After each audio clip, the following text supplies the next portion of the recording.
విశాఖ జిల్లా ఆనందపురం మండలంలోని గిరిజాల గృహ నిర్మాణ లేఅవుట్ ను రాష్ట్ర సమాచార పౌర సంబంధాలు గృహ నిర్మాణ శాఖ మంత్రి కొలుసు పార్థసారథి సందర్శించారు. లబ్ధిదారులతో మాట్లాడి వారి సమస్యలు అడిగి తెలుసుకున్నారు. లేఅవుట్లలో ఏర్పాటు చేసిన సభలో లబ్ధిదారులను ఉద్దేశించి మాట్లాడారు. ప్రతి పేదవాడికి ఇల్లు వచ్చేలా చర్యలు తీసుకుంటున్నట్లు తెలిపారు. లేఅవుట్లో పెండింగ్ పనులు పూర్తి చేసి అందరికీ అందిస్తామన్నారు. లేఅవుట్ల పరిధిలో వ్యాపార అవకాశాలు పెరిగేలా కార్యాచరణ రూపొందిస్తామని, మౌలిక వసతులు కల్పించి ఇళ్లను త్వరలోనే అందిస్తామన్నారు. యుద్ధ ప్రాతిపదికన విద్యుత్, తాగునీరు సదుపాయం కల్పించి రోడ్లు వేసేలా అధికారులకు ఆదేశాలు ఇస్తున్నట్లు తెలిపారు. కార్యక్రమంలో స్థానిక MLA Ganta Srinivas, Pendurthi MLA Panchakarla Ramesh Babu, MLC Vepada Chiranjeevirao, రాష్ట్ర హౌసింగ్ కార్పొరేషన్ చైర్మన్ బత్తల తాతయ్య బాబు, మాజీ ఎమ్మెల్సీ దువ్వారపు రామారావు, స్థానిక ప్రజా ప్రతినిధులు, హౌసింగ్ అధికారులు పాల్గొన్నారు. కార్యక్రమంలో పెట్టడం కోసం ఈ కాలనీలన్నింటినీ కూడా గత ప్రభుత్వం ప్రారంభించింది, కేంద్ర ప్రభుత్వ సహకారంతో.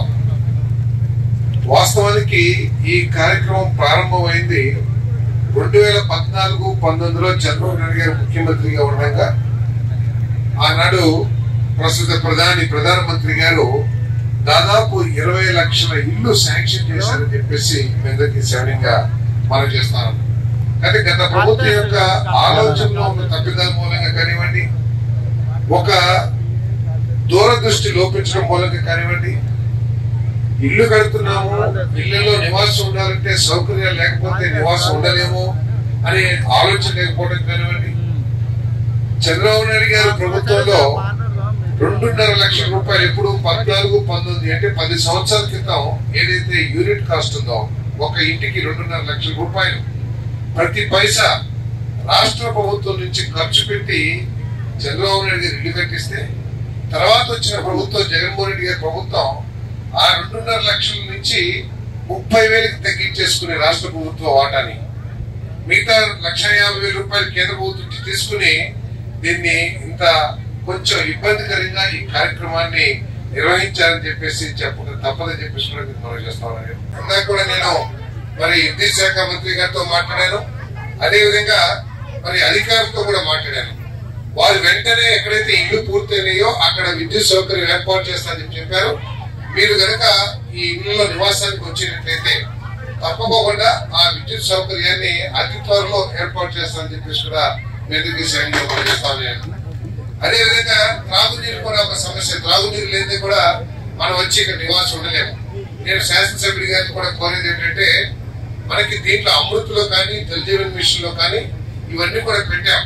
కాకపోతే అవి రావడానికి కొంత ఆలస్యం ఉంది కాబట్టి మరి ఉడా నుంచి కానివ్వండి, విఎండిఏ నుంచి కానివ్వండి, లేదా ఇతరత్ర ఏ నిధుల నుంచి అయినా సరే కొంత త్రాగునీటి కనుక మనం బోర్లకి కొంత కేటాయించినట్లయితే నేను శాఖ పరంగా ఎంతవరకు ఇవ్వచ్చు అనేది కూడా ఆలోచన చేస్తాను తప్పకుండా.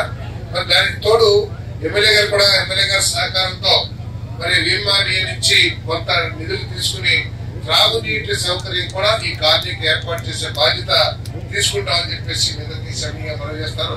కాబట్టి మా అధికారులు కూడా చెప్పేది ఏంటంటే, ఏదైతే కాంట్రాక్టర్లు మిగిల్చేశారో పూర్తి చేయకోకుండా ఇల్లు వెంటనే రేపే కాంట్రాక్టర్లు పిలవండి. ఎవరైతే చేశారో వాళ్ళని పిలిపించి సమావేశం ఏర్పాటు చేయించండి. అవసరమైతే మన శాసనసభ్యులుగా కూడా ఉంటారు. నిర్దిష్టంగా ఎప్పుడు లోపల కంప్లీట్ చేసి వారికి హ్యాండ్ ఓవర్ చేస్తారనే విషయాన్ని మీరు స్పష్టం చేయాలని చెప్పేసి కూడా మీరు మనం చేస్తాను. రాత్రి మీరు వారితో మాట్లాడతారో లేదా ఏం చేస్తారో నాకు తెలియదు. రేపటికి మాత్రం దీని మీద ఒక స్పష్టమైన అవగాహన ఎమ్మెల్యే గారికి కల్పించాల్సిన బాధ్యత